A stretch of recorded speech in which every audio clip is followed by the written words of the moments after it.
Well, good morning, everyone. Good morning. Life has a way, sometimes, of sneaking up behind us and slapping us in the head. Sometimes it's a gentle slap. Other times it is not. A man was driving down the road. He passed a traffic camera and saw it flash. Astounded that he had been caught speeding when he was doing the speed limit, the man turned around and, going even slower, passed the camera again. It flashed once more. He couldn't believe it. He turned, going at a snail's pace, and passed the camera once more. Again, he saw the camera flash. He guessed there must be a problem with the camera and went home. 4 weeks later, he received 3 traffic fines in the mail, all for not wearing a seatbelt. Life can be cruel. In his book entitled Not That You Asked, the late Andy Rooney lists 100 of his oldest and most fervently believed opinions.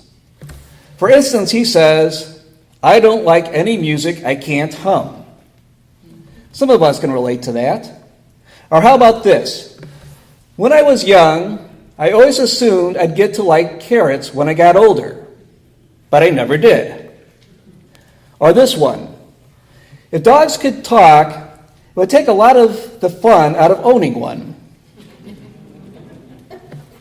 But here's the one I want you to think about. "The middle of the night," says Andy Rooney, "seems longer than it used to." Can anyone relate to that? I know I can. If you've ever laid awake mulling over a deep hurt or a nagging worry, you know what he's talking about. The middle of the night can be mighty long and lonely. The story of Jesus on the Mount of Transfiguration occurred at a time when the disciples were in the middle of a long night. The story is told by Matthew, Mark, and Luke with almost equal amount of detail. It is significant that each of the evangelists introduced the telling of the story with the same word, after. That word is something more than a connecting link, a bridge thrown over a blank space of days. It is rather the key which unlocks the whole meaning of the mystery of the Transfiguration. Luke begins his version of the Transfiguration story like this. About 8 days after Jesus said this. Said what? Let's go back a little and see. Jesus had asked his disciples what people were saying about him. In response, Peter made his memorable confession, the first Apostles' Creed, if you will. "You are God's Messiah. And let the trumpet sound."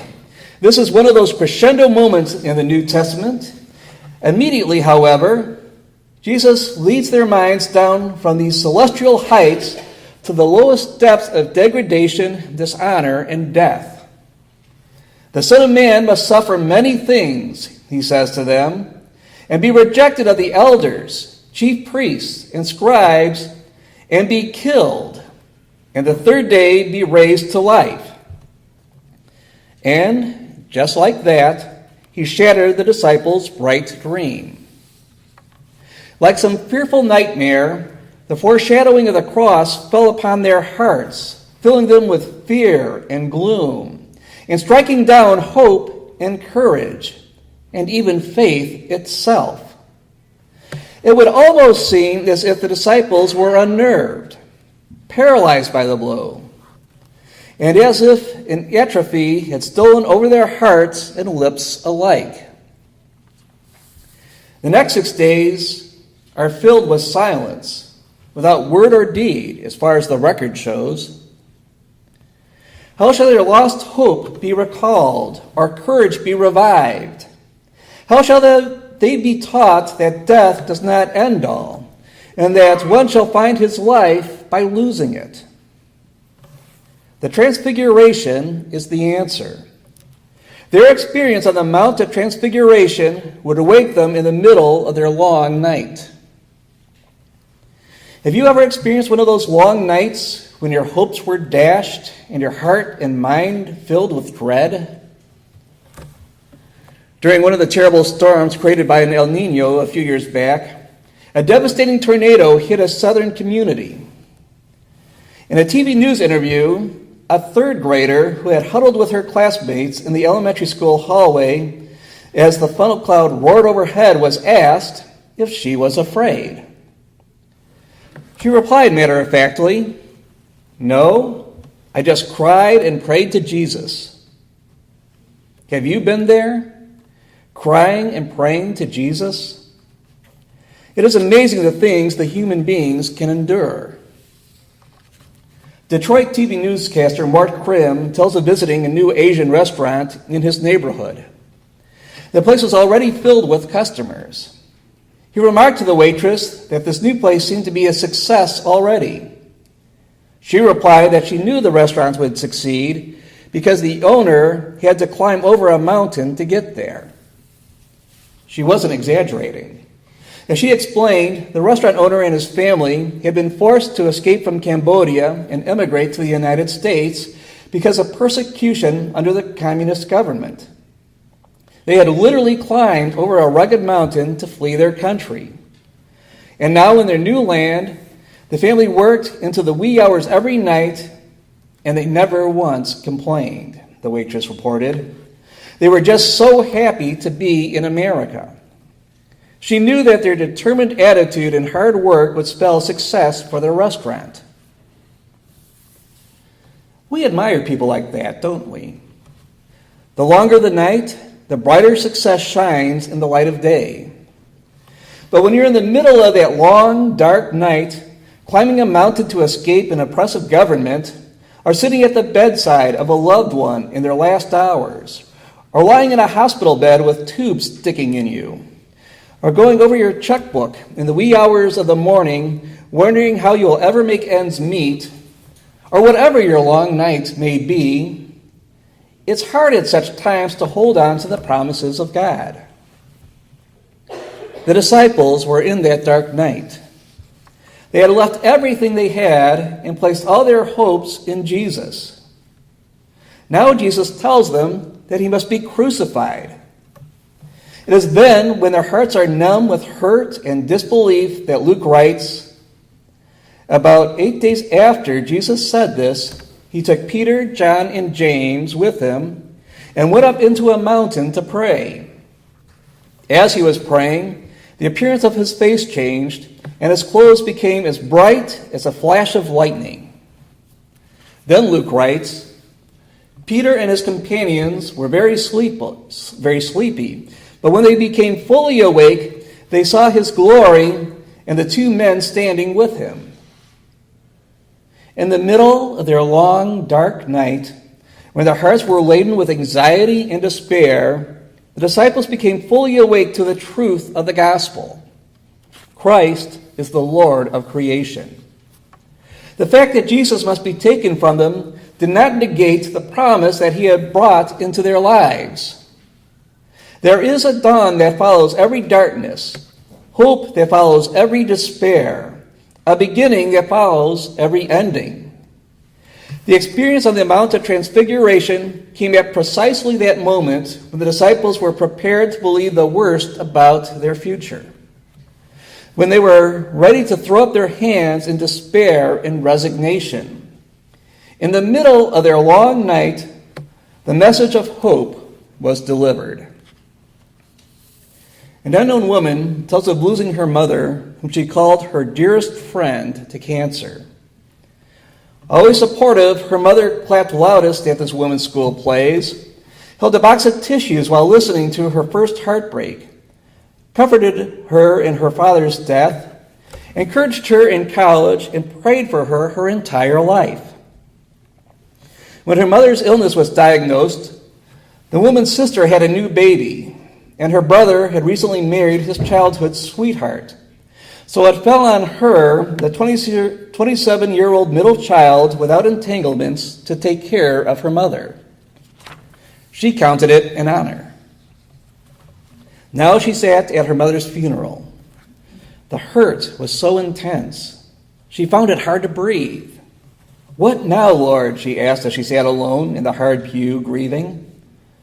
Her brother and sister had their families, but she had no one. Her place had been with her mother, preparing her meals, helping her walk, taking her to the doctor, seeing to her medication, reading the Bible together. Now her mother was gone, and she was alone. She heard a door open and slam shut at the back of the church. Quick footsteps hurried along the carpeted floor. An exasperated young man looked around briefly and then sat next to her. He folded his hands and placed them on his lap. His eyes were brimming with tears. He began to sniffle. "I'm late," he explained, though no explanation was necessary.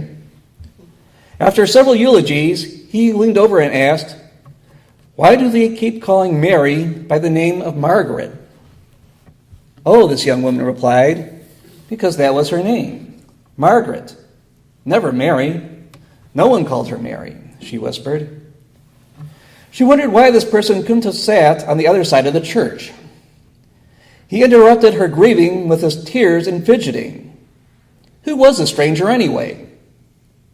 "No, that isn't correct," he insisted, as several people glanced over at them whispering. "Her name is Mary, Mary Peters." "That isn't who this is," she replied. "Isn't this the Lutheran church?" he asked sheepishly. "No," she said, "the Lutheran church is across the street. I believe you're at the wrong funeral, sir." The solemnness of the occasion, mixed with the realization of the man's mistake, bubbled up inside the young woman and came out as laughter. She cupped her hands over her face, hoping it would be interpreted as sobs. The creaking pew gave her away. Sharp looks from other mourners only made the situation seem even more hilarious. She peeked at the bewildered, misguided man seated beside her, and he was laughing too as he glanced around, deciding that it was too late for an uneventful exit. She imagined her mother laughing. At the final amen, they darted out a door and into the parking lot. "I do believe he'll be the talk of the town," he smiled. He said his name was Rick, and since he had missed his aunt's funeral, asked her out for a cup of coffee. That afternoon began a lifelong journey. A year after their meeting, this couple was married at a country church where he was the assistant pastor. This time they both arrived at the same church right on time. This woman writes, "In my time of sorrow, God gave me laughter. In place of loneliness, God gave me love. This past June, we celebrated our 22nd wedding anniversary." In the middle of our long night, God gives us hope. That is what the Transfiguration is all about. The dispirited disciples needed at that moment in their lives to see the glory of Christ revealed. And when his glory was revealed, they were able to get their lives back on track again. And that's what many of us need to know in the middle of our long night. God is still God. Christ is still Lord. Beyond the darkness, whatever that darkness may be, there is the dawn. Dr. Hope Kohler had a situation on her hands. One of her patients, 5-year-old Billy, was suffering from an aggressive lymphoma.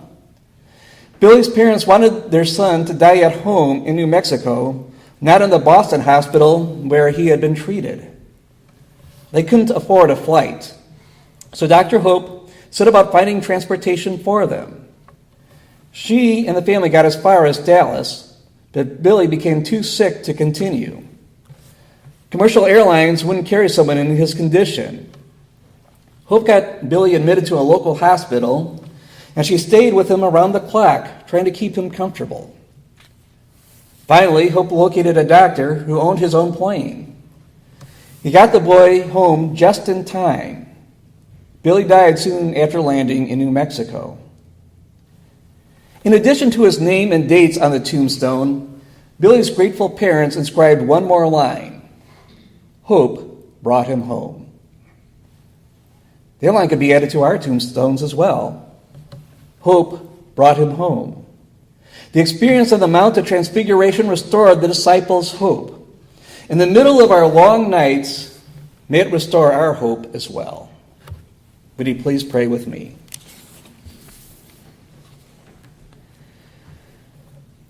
Mighty and merciful God, the prophet Jeremiah's words, "My joy is gone, grief is upon me, my heart is sick," resonate deeply in many of us who know and live with the same despair. Somewhere deep in our hearts, we know you are present in all times and all places, and yet we often feel alone. We wonder where you are when we have no idea how we will pay our bills. We have a sense of abandonment as we cope with a difficult medical diagnosis or a condition for ourselves or someone we love. We live in distress with tense family situations. We don't understand why we or someone we care about is consumed by addiction. We struggle to fight the demons of mental illness. We often feel isolated in our community, not sure where to turn or whom to trust. We want desperately to find that there is not a balm in Gilead, but a balm right here, right now. Fill us with your Spirit. Be our balm. Open our minds and hearts to truly hear your word, to trust and rely on your promises. Help us walk in faith, assured of your eternal presence in our lives. Amen.